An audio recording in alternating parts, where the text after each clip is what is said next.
नमस्कार दोस्तों, मेरा नाम है मनीष कुमार सिंह और आपका बहुत-बहुत स्वागत करता हूं मैं 4 पीएम महाराष्ट्र में। दोस्तों, ईवीएम को लेकर के एक बड़ी खबर आ रही है और बड़ी खबर है कि कोलेवाड़ी गाँव, जो कि सतारा में पड़ता है, कराड दक्षिण में। कोलेवाड़ी गाँव में ग्राम सभा ने एक प्रस्ताव पारित किया है जिसमें बैलेट पेपर पर यानी मत पत्र से अगले होने वाले चुनाव को कराए जाएँगे, ना कि ईवीएम पर। बड़ी खबर आ रही है, कोलेवाड़ी गाँव दूसरा ऐसा गाँव होगा जहाँ पर ग्राम सभा ने जो है ये प्रस्ताव पारित किया है। आपको बता दें कि ये जो कोलेवाड़ी गाँव है, ये कराड दक्षिण की विधानसभा जो क्षेत्र है, वहाँ पे लगता है और यहाँ पे हमेशा ही कांग्रेस का दबदबा रहा है। पृथ्वीराज चौहान हालाँकि नवंबर में होने जो चुनाव हुए, वो बीजेपी के सामने जो अतुल भोसले खड़े थे, बीजेपी से उनके सामने करीब 39,000 वोटों से वो हार गए थे। इसके बाद गाँव वालों ने ईवीएम पर आशंका जताई और ग्राम सभा ने जो है अब प्रस्ताव पारित किया है कि अब ईवीएम पर नहीं बल्कि बैलेट पेपर पर चुनाव होंगे, मतपत्र पर चुनाव होंगे। और आपको बता दें कि कोलेवाड़ी गाँव दूसरा ऐसा गाँव है जहाँ पर ऐसी खबर सुनने को आई है। इससे पहले मारकड़वाड़ी गाँव, जहाँ पर मॉक वोटिंग करने की कोशिश की गई थी और देखने की कोशिश की गई थी कि क्या मतपत्र पर चुनाव जो होंगे, जो रिज़ल्ट आएँगे, क्या वो ईवीएम के रिज़ल्ट से सेम होंगे? इसका पता लगाने के लिए गाँव वालों ने मॉक वोटिंग की थी। हालाँकि इसको पुलिस प्रशासन द्वारा रोक दिया गया था और कड़ी कार्रवाई की गई थी। कई लोगों पे मामले भी दर्ज कर लिए गए थे, आपको पता होगा।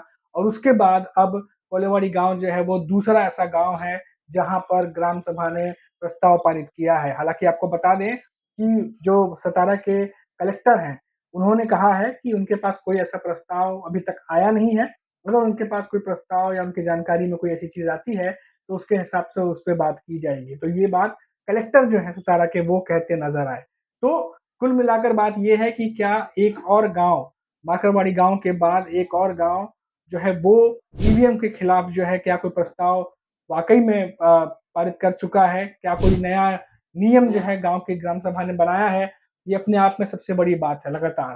क्योंकि दोस्तों जब से 23 नवंबर को चुनाव के रिज़ल्ट्स आए हैं, तब से महाराष्ट्र के अलग-अलग हिस्से से हम देख रहे हैं कि कुछ न कुछ खबरें आती रहती हैं।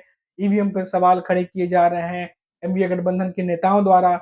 उसके बाद कुछ गाँव से खबर आई, हमने देखा कि कुछ लोगों ने अपनी आशंका जताई, जैसे कि बाकरवाड़ी गाँव में भी हुआ था, आपको पूरा इंसिडेंट पता ही है कि किस तरीके से वहाँ पर फिर लोगों के ऊपर जो है वो मामले दर्ज कर लिए गए। उसके बाद शरद पवार वहाँ पहुँचे और कई नेता वहाँ पहुँचे और मामले की जानकारी जो है ली। अब शरद पवार जो है उनका ये कहना है कि वो बात संसद में उठाएँगे, इलेक्शन कमीशन से भी बात करेंगे और जब देश के प्रधानमंत्री नरेंद्र मोदी से मिलेंगे तो भी ये बात कही जाएगी। लेकिन सबसे बड़ी बात ये है दोस्तों कि क्या एक गाँव फिर दूसरा गाँव, तो इस तरीके से क्या गाँव खुद ही जो ग्राम सभा है या जो लोग हैं, वो क्या खुद ही फैसला करने पे मजबूर हो रहे हैं? क्या उनके सवालों का जवाब जो है जिस तरीके से नहीं दिया जा रहा है या कह लें कि सैटिस्फैक्शन भरा नहीं है, क्या इसकी वजह से ये सब तमाम इंसिडेंट जो है सामने आ रहे हैं?